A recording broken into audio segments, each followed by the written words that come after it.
Olá, bom dia. Hoje eu estou aqui porque às vezes a gente tem alguns sentimentos e a gente precisa compartilhar. Na verdade, eu tenho refletido sobre algumas coisas e algo me fez pensar que talvez o resultado dessas ponderações seja útil não apenas para mim, mas pode ser útil para mais alguém, né? E recentemente, algumas pessoas me perguntaram por que eu acabo não comentando vídeos ou posts na internet, nas redes sociais. E eu vou falar para vocês, não é exatamente o porquê que eu faço isso, mas eu gostaria de focar muito mais nas ponderações que eu tive quando eu tomei essa decisão. Sinceramente, muitas vezes a gente vê coisas que a gente nem queria ter visto, né? Nem tudo que a gente lê são coisas que são agradáveis ou são coisas que expressam a maneira como a gente está de acordo ou não com algumas coisas. Porém, a minha forma de mostrar que eu respeito em alguns momentos é ficando quieta. Mas mais do que isso, eu vou dizer para vocês, às vezes eu tento ler algumas coisas, mas o meu coração até dói. E é como se alguma coisa que está além de mim dissesse não. Então eu sinto que literalmente é como se o próprio Espírito de Deus me constrangesse a ficar longe desse tipo de coisa. Mas por fazer isso tão automaticamente, eu comecei a ponderar o porquê que eu faço isso. E é sobre isso que eu gostaria de conversar um pouquinho. Acho que muitos de nós conhecemos a lenda dos índios Cherokees. Conta-se que um garotinho procurou o avô índio porque ele estava sendo aborrecido por um colega e ao perguntar para o avô se ele já havia passado por algo semelhante, o avô lembrou a ele que dentro de nós há dois lobos, né? E que um lobo vai nos inspirar a ter calma, a ser paciente, a fazer coisas boas.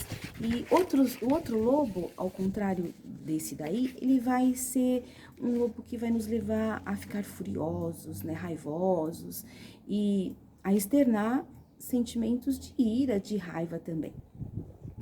Então, a pergunta, na verdade, que o avô fez para o neto naquela ocasião é: qual dos dois lobos, né, nós estamos alimentando? E o fato é que muitas vezes o que nós exteriorizamos é um reflexo inconsciente do lobo que nós alimentamos. E o lobo que nós alimentamos, eventualmente ou de alguma forma, pode ser o lobo que a gente venha a se tornar. Então a gente precisa estar de olhos abertos e ter a visão do que a gente está fazendo, né?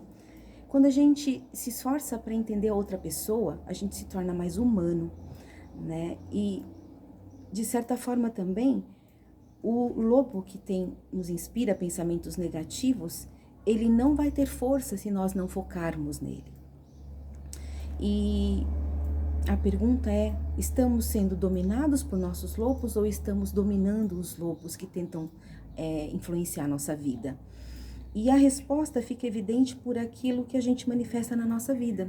Será que a gente manifesta ira, raiva, frustração com constância?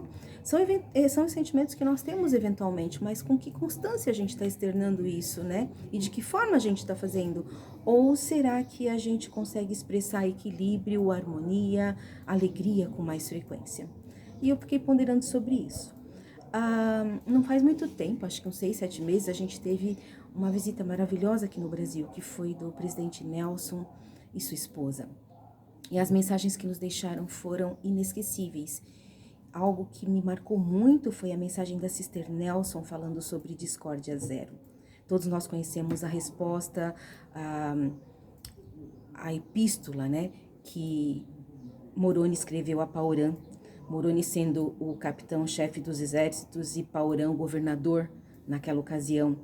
E a gente sabe que as palavras de Moroni e a Paurã, ambos estavam vivendo a mesma situação, só que um estava de um lado, outro estava do outro lado, né? E Moroni estava sofrendo aflições, passando fome, dificuldades, as provisões não chegavam, né? As batalhas. E por outro lado, Paurã estava passando por problemas no governo também, só que ambos não tinham a visão do que o outro estava passando e a situação era a mesma, né? Uma mesma situação com visões diferentes em função de circunstâncias que estavam vivendo. Mas a beleza da coisa é que quando Paoran recebe a carta de Moroni, ele fala, na tua carta você me censurou, mas eu não tô zangado, isso nem importa, né? Ele fala, eu me regozijo na grandeza do teu coração. Então, Paoran nos deu a sábia lição de responder de uma forma positiva, procurando o lado bom, mesmo numa experiência tão negativa, onde ele foi literalmente, injustamente acusado. Mas me chama a atenção também o finalzinho da epístola, quando ele fala para Moroni, procura fortalecer Leite e Ancon no Senhor, diz-lhes que nada temam, porque o Senhor Deus os livrará. E no final ele ainda chama Moroni de meu amado irmão Moroni. Então, ele pediu para que as ações pudessem ser ações de fortalecimento, de esperança em Deus, né?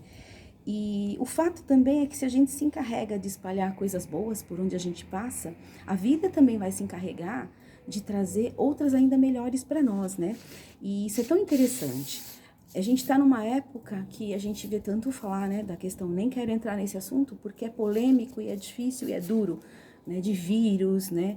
E eu entendo que nós não devemos disseminar o vírus, claro que não, mas a gente também não deve disseminar o pânico. Então, não é a hora e não vai adiantar eu chegar para você e falar assim, olha, você tá errado, eu tô certa, né? E brigar, mesmo que alastrando o ódio para defender minha posição. O momento não é de divisão, o momento é de adição de força, de multiplicação de esforços por um bem maior, o bem da nação. E eu tenho visto pessoas de bem, pessoas a quem, inclusive, eu quero bem, né? Às vezes de família, colegas, amigos, literalmente se degladiando, ofendendo umas às outras, direto ou indiretamente, disseminando terror, ira. Gente, chega, deu. Isso não é bom, isso não vem de Deus. E isso está muito claro para mim. A gente conhece a Escritura, tudo que é bom vem de Deus. E o que não é bom, a gente sabe muito bem de onde vem. E se é para defender o meu ponto de vista, e para isso eu preciso recorrer à ira, à raiva, a palavras duras, a mesmo ofensivas, até infames algumas vezes, tá na hora de eu parar para ponderar. Discordar é bom, eu digo que até discordar é saudável, mas acima de tudo o respeito pela pessoa a quem nós estamos discordando e pela própria opinião expressa é fundamental, né? E a gente precisa se acautelar para não supor que a gente está defendendo o bem, exteriorizando o mal. Vamos ponderar nisso, né? E eu insisto, a gente pode divergir, mas a gente precisa, antes de mais nada, expressar sabedoria na maneira como a gente se posiciona, né? E mesmo que a opinião sobre a qual a gente discorda, é muito comum aquela figura que a gente vê uma moça e uma senhorinha. Tem gente que olha a mesma figura e vê uma moça, tem gente que olha a mesma figura e vê uma senhorinha.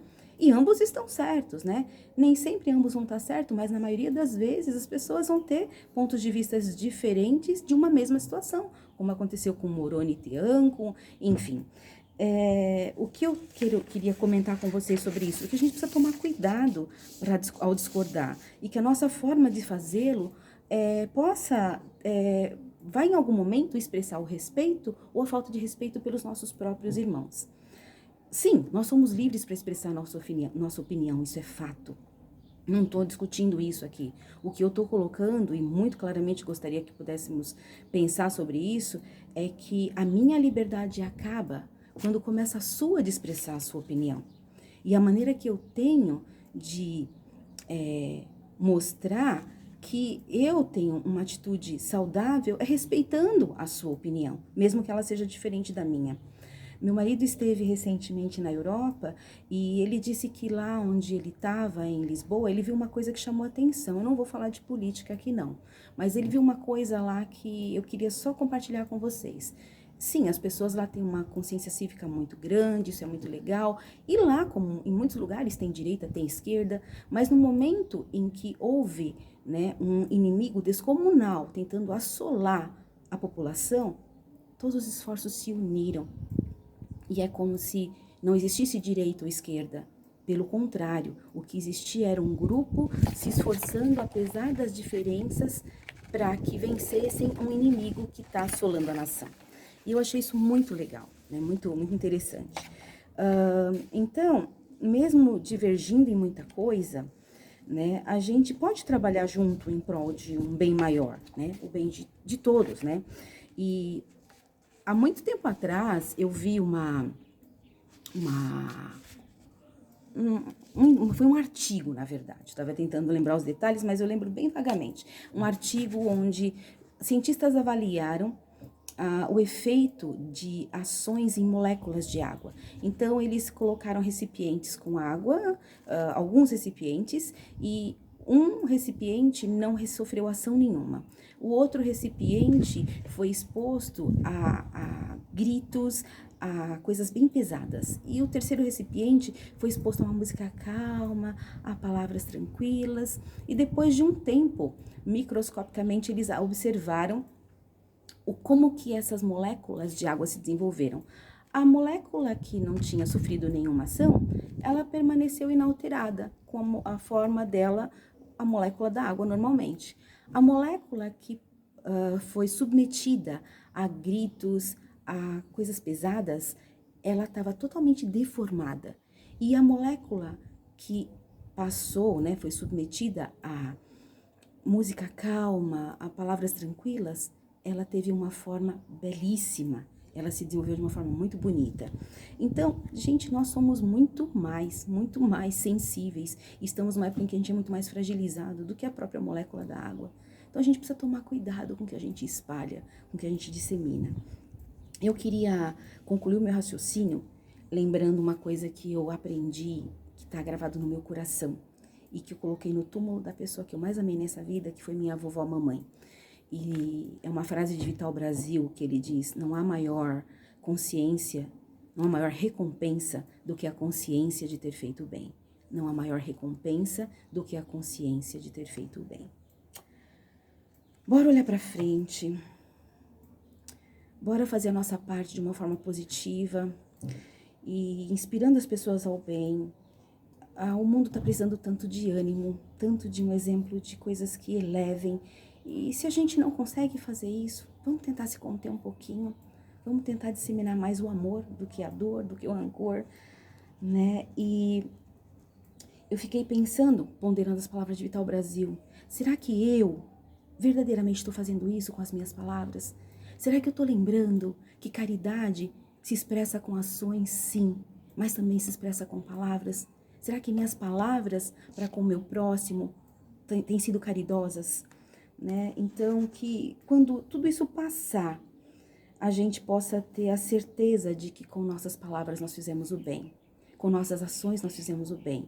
E acima de tudo, que diante de Deus nós possamos ter a certeza de que fizemos o bem, mesmo quando alguém pensa diferente de nós também. E que a gente possa ter um final de semana maravilhoso. Eu sei que será. Eu tenho certeza disso. Nós temos 5 sessões de conferência esse final de semana. Sábado, 13, 17 e 21 horas. Domingo, 13 e 17. E eu sei que nós vamos receber muito conforto. E que as palavras que virão, sim, vão nos alertar, mas vão, acima de tudo, nos elevar. A mensagem do profeta tem sido uma mensagem de positivismo, de um futuro de bênçãos, de alegria. E eu entendo que é isso que a gente deve se basear e é isso que a gente deve espalhar.